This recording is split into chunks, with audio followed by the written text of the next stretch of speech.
Love, live, life. Life can be glorious and hideous. Stick your feet to the ground, but don't think you are counted out. Don't let the wind pull you and tear you apart. Let yourself live freely and love, and you'll be happy. No limits. Just keep on.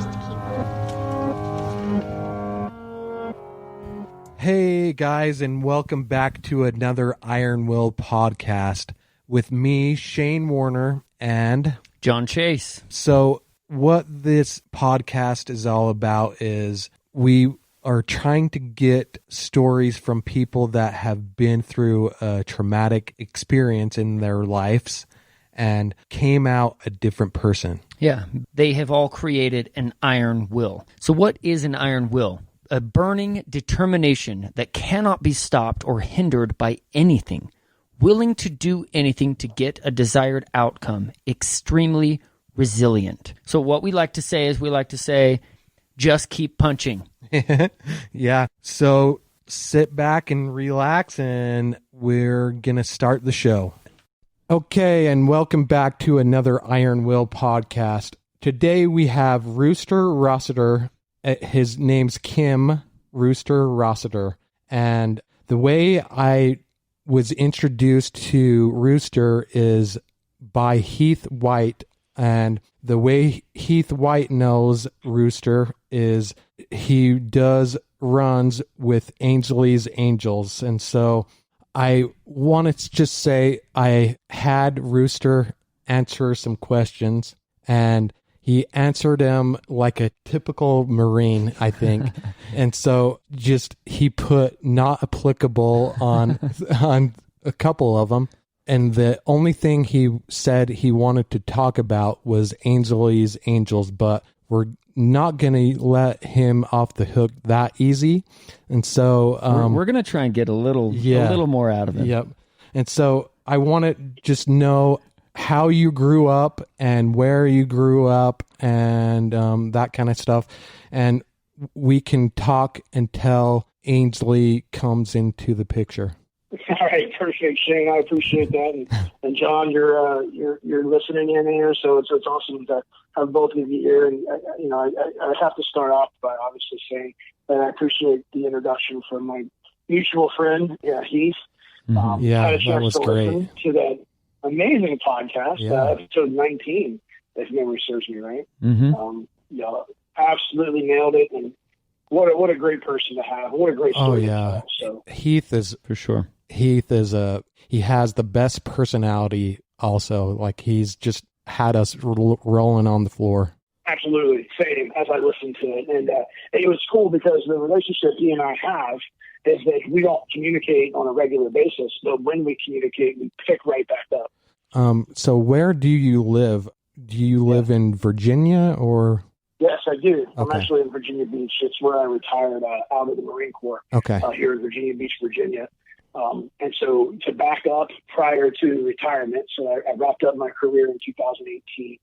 So how did I get to 2018? Well, I was born in the 70s, a bicentennial baby, up in New Jersey, where I lived with my mom and my dad, and eventually my youngest sister, Christine. We'll come back to her in a minute. And we lived there until I was about 9, and then we moved from New Jersey to Louisiana, which is a big difference. Yeah. Yeah. To go from the I-95 corridor to south of I-10 in Lake Charles, Louisiana. And we moved down there primarily because that is where my mom's family's from. All of them live down there in Louisiana, Lake Charles. And we moved down there, and once we got down there, that's when the formative years began. So I started the 3rd grade in the summer of whatever it was in the 80s, and had a chance to really learn the culture and to really connect with my mom's family and extended family. And did you get into that culture? Like, was it way different from growing up in New Jersey when you moved to Louisiana? I noticed a big difference, yeah, but I think that had less to do with the difference in New Jersey versus Louisiana and more to do with just the environmental change. Yeah. Meaning, we have family in Pennsylvania and New Jersey, and they were kind of spread out a little bit between Philly and Marlton and Cherry Hill.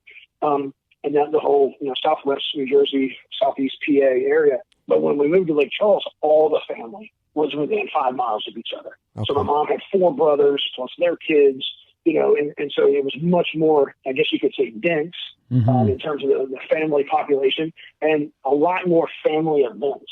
Like we actually, immediately when we got there, lived with my mom's parents. Okay. And so living there with your grandparents, and then, so the big shift was just the immediate amount of family that was right there. Yeah. Yeah. And, the thing about that is, I mentioned formative years. When you're 9, 10, 11, 13, 17, like you're a sponge and you're figuring this out. And now you've got all these family I'm sure it members helps to be surrounded by good people, like family. You absolutely nailed it. And that's what I had the luxury of experiencing, was all of those family members who hadn't necessarily seen us for the previous 9 years. We went and visited once or twice, but now we're like, they have all of our attention. And, attention, what a powerful thing. Yeah. And so we were able to connect and catch up. And then we were formed into, my sister and I, into the people that we are today. And I think that has a lot to do with family. Cool. Yeah, for sure. So once we got down there, went through the grade school thing and the high school thing, and that was when I met my current wife. Okay. I was a freshman in high school, and she was a sophomore. High school sweethearts. Yeah, high school sweetheart and the older lady. Yeah, that's right. So we're cruising down the road. I'm in the backseat of a Blazer, the Chevy Blazer. I hear they're bringing those back. Yeah. And cruising down the road, I'm in the backseat. She's in the passenger seat of another car. And one used to pull up next to each other, and the 2 guys in the front seat and the 2 ladies in the car. They were talking. So let's pull up over here, So we ended up pulling up over here, and I ended up getting out, and I saw this lady, which is now my wife. And you want to talk about love at first sight from the standpoint of wow, but also saying to myself, out of my league, not a chance. Not a chance. So you had to step up your game at that point. I did, and the problem was I didn't have any game. That's always a problem. You had to learn. But what ended up happening, and you asked me some questions before we met today, and I answered back. You asked me if I was an introvert or an extrovert. Well, I'm an extrovert, but in that moment, and for a few years thereafter, I was not an extrovert. I was an introvert. You were just trying to figure yourself out. That's right. And she shared with me that it was that shy boy that stole her heart. Yeah. And so thank goodness that I was an introvert in 1990. Right. So the question I ask her nowadays is hey, if you fell in love with the shy introvert, how's this working out for you now? I'm far from a shy introvert. Right. Anyway, you grow with people over time. So we dated for a few years here in high school, and then initially, high school is you have a relationship and move on and try other things, and different life happens. And then, I joined the Marine Corps the summer before my senior year. Okay. And then immediately after my senior year was over, I shipped off to boot camp in the summer of 1994, and I haven't lived in Louisiana since then, but I would go back and visit. Yeah. And, one time. Is your family still there? Like your extended family? That is correct. So all of my mom, my dad, my sister, all my mom's brothers, everybody's still there. And then my wife is a native, and all of her mom and dad's side live there. Wow. So everybody lives within probably no more than 15 miles of each other. That's awesome. Yeah. So joined the Marine Corps and came back home a couple times. And one of the times that I came back in, I had heard that Lori was not in a relationship. And that was enough to get me to say, well, maybe I need to see what she's been up to. That's right. And that was it. Was this before the Facebook days? Yes, exactly. Oh, yeah. Facebook was still so it was word of mouth. That's right. In fact, I ran into her first cousin and best friend, who's the one that told me that, and it was purely word of mouth. I was actually in full dress blue uniform at a local hangout. Had gone to a friend's wedding. Yeah. And she saw me from across the way, came over to say hi, and shared that information with me. And I'm like, wow, thank God I wore this today, or she may not have approached me. Yeah. Yeah. I know you gentlemen have seen the Marine Corps dressed in uniform before. Yep. Anyway, a lot of long story to say that we ended up getting married 2 years later in 1998 on the 4th of July. And that's cool. 3 years later had our first child, Briley. 2 years later had Ainsley. And 2 years later had Camden. Okay. So here we are, married for 7-8 years. We got 3 kids. They're all under the age of 4 or 5. And I'm an active duty Marine post 9/11, and Iraq deployments are happening. And that's where I ended up. Okay. So doing the Iraq thing, and it was a couple of months into that deployment when I got a letter from Lori telling me she had some concerns about Ainsley's development. Yeah. And that she was going to talk to the doctor. You mentioned that Ainsley has INAD. Yes, infantile neuroaxonal dystrophy. Okay. At the time, she was one of 7 in the country with that diagnosis. Wow. We understand now that number is increased to there's probably about, to my knowledge, somewhere between 50 and 100 INAD cases that are active currently in the country. So extremely rare. And the bottom line is that mom and dad have to both give a gene, and that gene is mutated. And so the chances are what they are. So our other 2 children could have a mutated gene, but they also obviously have a good gene. Okay. So we may have to get tested to figure that out. But Wow. yeah. So she got the 2 mutated genes. I guess let's finish the story about when you found out Ainsley was affected with INAD. What feelings did you have when you were on deployment so far away and that'd be hard and couldn't do anything? Yeah, you nailed it. You can't do anything.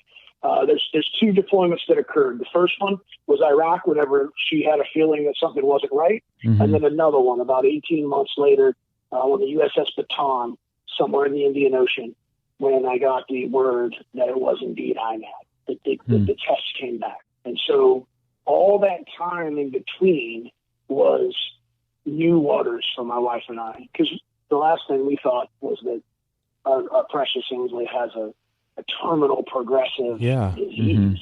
Of course not. No, she's just low muscle tone or is it similar to like Lou Gehrig's disease or what are the symptoms? What's the Well, the first indicators are really just a low muscle tone. Okay. And then there's the regression. So at some point you kind of think about going up a hill and everything's good, and then you get to the top of the hill and at the top of the hill that's whenever you start to see things start to go down the hill. That, in her case, that would be the regression of previous skills. And so what happens is the whole nervous system and the whole body is attacked by toxins. And as those toxins build up on the nervous system, they're unable to leave the body. The 3 of us, we have toxins in our body that we rid through sweating and breathing and all the other means of getting rid of liquids and fluids. In her case, those toxins would just build up on the nerves. And so over time, they would basically destroy the nerve. And if you think about the human body and all of its nerves, just think about the eye, right? Think about the eye. The eye is optic nerves. So her nerve would go from red when she was 18 months old to chalky white when she was 8. Wow. So that's what she was dealing with. So how old was she? You were saying when you first got this diagnosis? Mom's intuition that something wasn't right started somewhere around 18 months. Okay. The formal diagnosis came right around 4 years old. Oh my. Yeah. So it was about a 2-year. That's a lot of. Yeah. It's a lot of uncertainty, and along that way, probably 3 or 4 or 5 months before we got the word, is when the doctor had said, "Hey, this is what it could be." He said, "I had seen one case of this a few years ago," which is wild. He was a long-term physician and neurologist in Chapel Hill, North Carolina. Wow. Had he not seen that before, I don't know that he would have tested for it. Yeah. Sure. So he handed us a piece of paper. So getting back to your question, he handed us a piece of paper, and he goes, "We're going to test for this. It's called INAD." He said, "I want you to open it now. I want the 2 of you to take a look at it when you get home, and it's just the 2 of you, and look at it, read about it." So we did that. And nowhere in our thoughts was the words terminal or progressive.